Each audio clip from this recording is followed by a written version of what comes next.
So what is it that we long for? Freedom? What else? Peace? Safety? To be valued? To be loved? To live in a community where people can grow to their full potential? Where people might recognise God's work in the world? A place where our souls can grow? Our future hopes unfold. Now, for a whole lot of reasons, we might reflect on, for us, for our families, for our church, what it is that we long for. A place of home, a place of safety. And the Israelites, as they were facing the water and the threat behind them, because the water was just as much of a threat as what the Egyptians were, weren't they?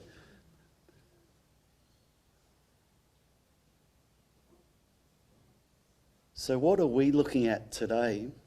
What's the barriers that maybe are ahead of us? And what are we looking for? And what do we learn from this story of the Israelites on their journey to freedom?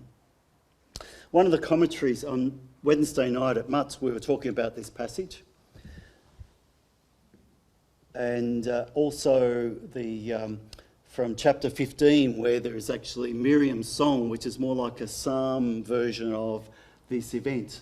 So it's been written from a different perspective. Have a look at Exodus 15 when you get home. But we were looking and thinking about the meaning of this and what it meant to the life of the Israelites. And one of the things they were saying, there was a commentary or something that I listened to during the past week thinking about this passage. And it was saying that, did you realise that not all the Israelites left Egypt? There were some that stayed behind. Because, why? Olga? What time Wednesday? What time? Oh, ask me afterwards. Tell me. Why would they stay?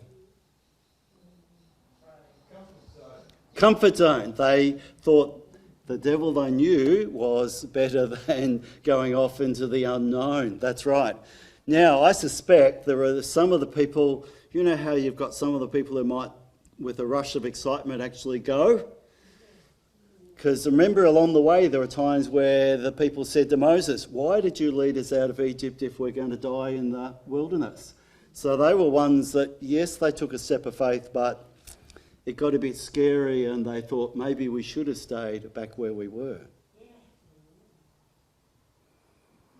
See, I was thinking this week about, as I was thinking about this reading, about this position of the state of the church in our world.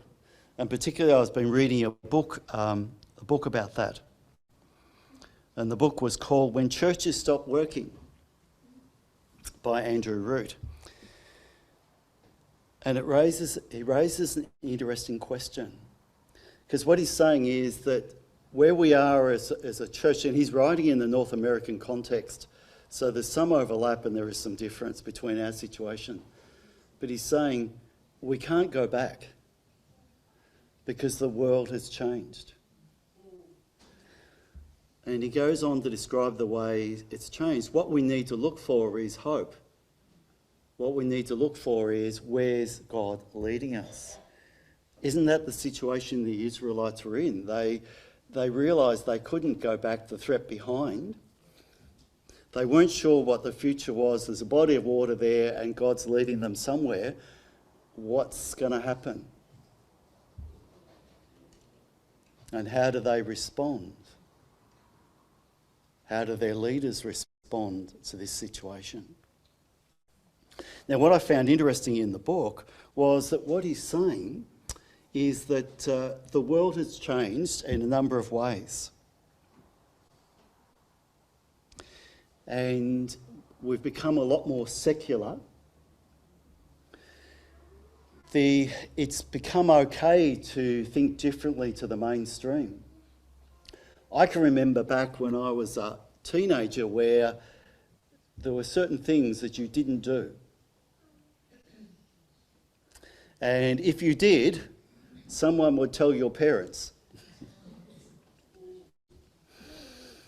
And the town I lived in was small enough that there weren't enough people to be as anonymous as what you might be if you were in a larger town.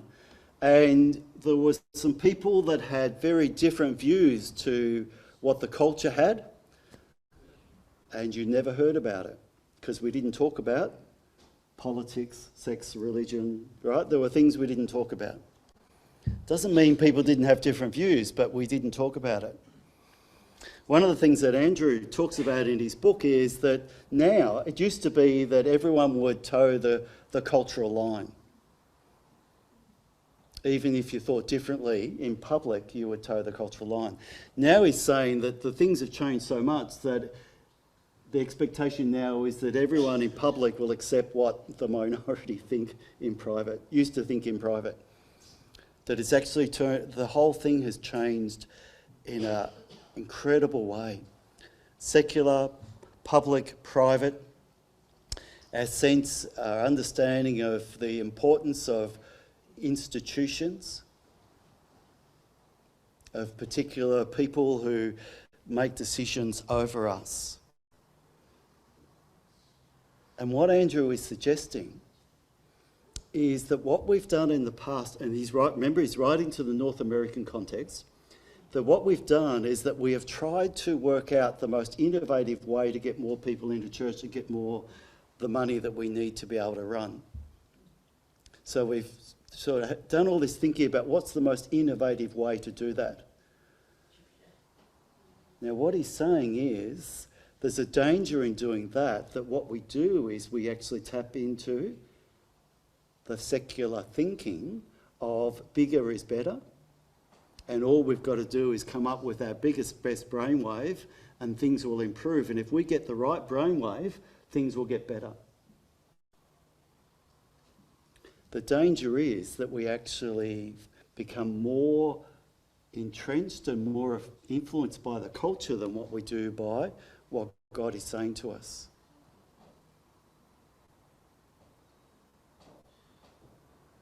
And he suggests that there is a risk of thinking we just need to get busier and do more. If only we had more people to do more jobs, we'd be better off as a church. But he's saying there's something there that God calls people to do that's different to that. And he uses the example of the Acts of the Apostle, which if I was going to give Les another reading, it would be Acts 2. In Acts 2, you remember the verse that talks about all the people responded after Pentecost and they worshipped together, they prayed together and they shared their money and there was great harmony. It was a really good place to be. Acts chapter 2.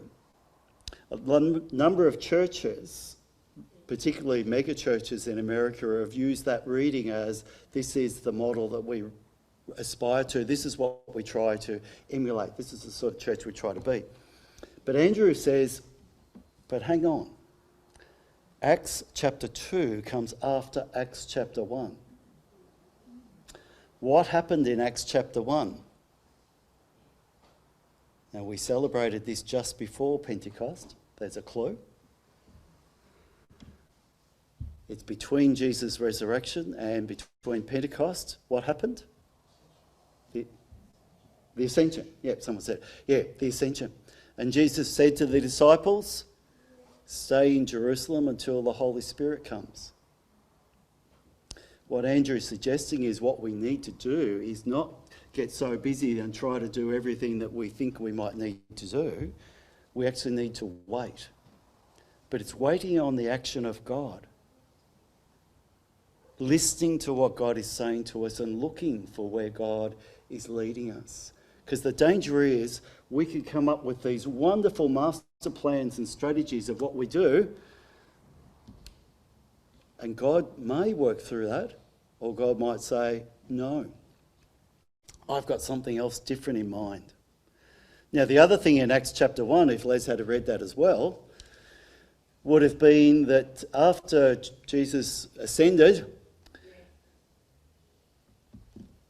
Peter went with the disciples in the upper room and they were waiting, and then they decided, no, we've got to do something. We lost a disciple along the way in the Gospels. We need to replace that disciple. Let's go through a discerning process to work out who we think should replace.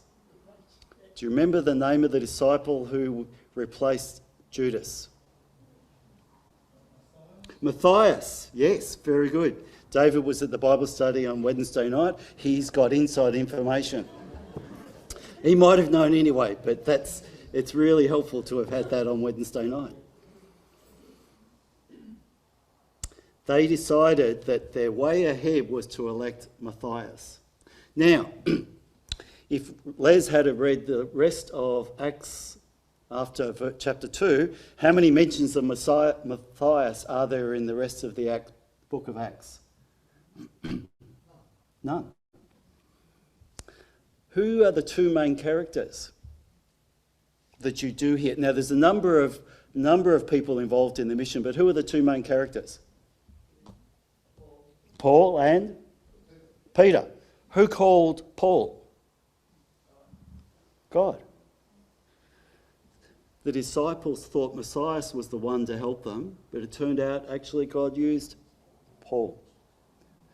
See the danger that sometimes the things that we think might be the right way to go, sometimes it's God inspired, and sometimes it's just thinking that we can work this out and we don't need to wait and listen for God, and to wait humbly where we recognise we may have been missing some important things that God's been trying to say to us.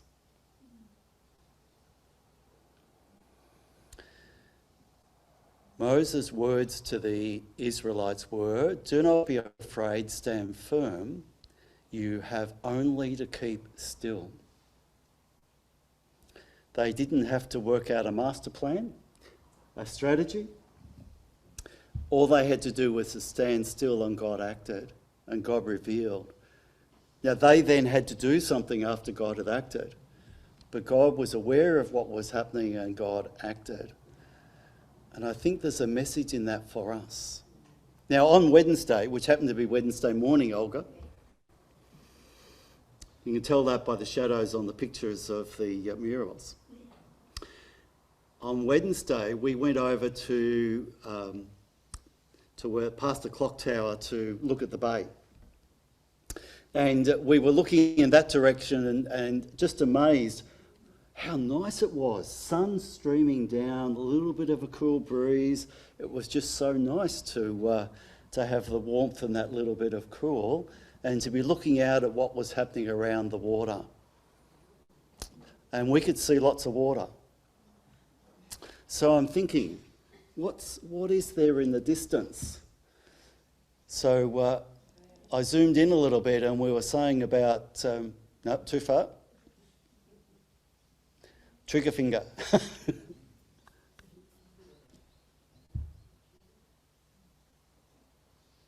Another one.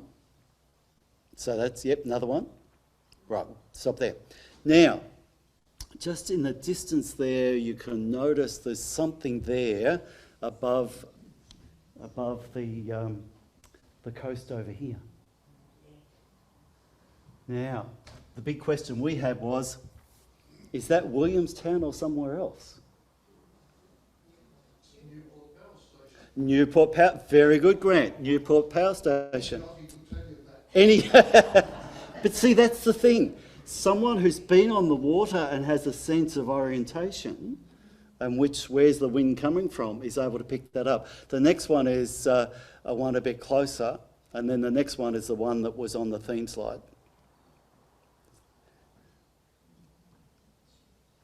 So that's taken from here at Black Rock across to the power station. There are things out there that we can't see with our human eyes. Sometimes we need a zoom lens to be able to pick up what's actually there in the distance. Even when there's a little bit of mist around, it just makes it even harder to actually see in the distance. Looking on the back of the camera at the little viewfinder, it was very hard to see in the little viewfinder. It wasn't until I looked at it on the screen where I could see very clearly that that was the power station. Body of water in front of us, something on the horizon. God was speaking in all sorts of ways to me that on Wednesday.